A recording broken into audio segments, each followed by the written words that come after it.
In this video, there are quite a few things that we need to do, so it might be a little bit longer than previous ones. Not bad though. Um, First of all, what the goal of this video is so that we can, when variant 1 is clicked, the snake actually travels through the walls and jumps around to the other side. And when classic is clicked, the snake actually hits the walls and the walls are drawn. So, starting with snake, we need to change the constructor of snake such that it takes in a boolean. There are many ways to do this. This is the way I've chosen because I think it's the simplest at this point. The constructor of snake needs to know whether or not the snake object is hits walls or doesn't hit walls. So it should take in a boolean called hits walls. It should store that boolean in a new field, so you'll create a field called hits walls or something. So every time a snake object is created, it knows either it gets to go through the walls or when it hits the walls it dies. So create the field, change the constructor right in here, and store the value that's passed over in the new parameter to its field called hits walls. After you have the value of hits walls, one of the bigger things you're going to have to implement is set position. It's not hard, but if the snake hits a wall, so you perform an if check in set position and say if it's able to go through walls, when it goes outside the bounds of the window, I want to set its X and Y position to the opposite side. So if it goes up out of the screen, I want to set it to the bottom of the window. If it goes to the right, etc., I want to set it to the left. Okay, so you'll have to use some if checks to pull that off. In out of bounds, this is always being called over in game panel to check if the game is over. So I have decided, and there are again many ways to do this, that inside out of bounds, we're just going to wrap this entire thing. It can still return false at the bottom, but whatever checks you're performing to tell whether or not it goes out of bounds should only be performed if the value of hits walls is true. Okay, so all this stuff should only be performed if the value of hits walls is true. And then I believe that's all we have to do over in Snake. Head over to the game panel class. Now we're going to have to create two new fields. So you're going to create a field called walls or draw walls or something, or walls active, whatever. And then you're going to create declare a new color field called wall color or something. So we need to know whether or not the walls are active and whether or not we should and what color we should draw them to. Then go down to the initialize method, and you'll see there are a couple to-dos here.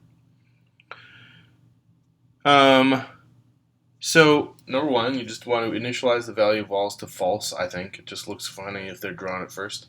Initialize the color value of wall color to something, can be anything you want, blue, red, whatever color you choose. Initialize, change, because we're creating a snake now, but we changed the value of, or changed the snake's constructor. So we want to send the snake information. So you'll have to go back in and change the constructor of wherever you initialize the snake object to take in a boolean, right? So you want to send it, it doesn't matter what you send it, it just needs an initial value, either true or false. And that again is because we changed, or you should have changed, the constructor of the snake object to take in a boolean so that it knows whether or not it's able to pass through walls.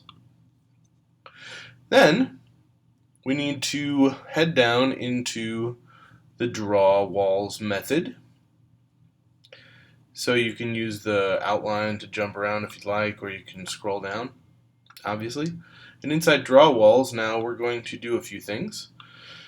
So you need to set the color value of G, tell the graphics artist for our game to paint with whatever the wall color is. Then tell that artist to set a new basic stroke of width 10 or so. And if you don't know how to do a new basic stroke, just ask. Then you need to tell it to draw a rectangle around the perimeter of the window, remembering that this top portion of any window on a Mac anyway is like 22 or 3 pixels, And then, unless you account for that, it won't draw the bottom wall. Once you have that completed, go up into Create Image in Memory, and draw the walls if the value of the Boolean walls or draw walls or whatever you called it is true. So only if the game has activated the walls should you draw the walls. Then, down in mouse pressed, you need to do a couple different things. So now when the person hits one of the buttons, if it's variant 1, which in my world anyway is the variant where there are no walls, you should set the value of the Boolean keeping track of whether or not the walls are active to false. And if the classic button is clicked so that you know you should be using the walls, you should set the value of walls to true. And you also need to change the initialization or the reinitialization of the snake object to take in a value of true or false, depending on which one it is. So if the value of if the classic button is clicked, you need to send over the information. Yes, in fact, true, the snake hits walls.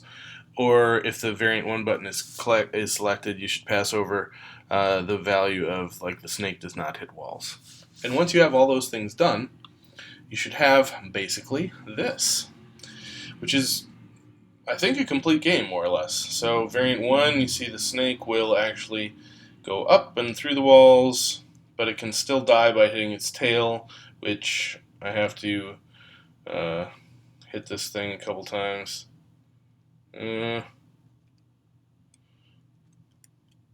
Okay, so it died. Now we set classic and it draws the walls, and if the snake actually hits the walls, it will die. Okay, and you can put the buttons obviously more in the middle or wherever you'd like. But I believe that concludes the snake game tutorials.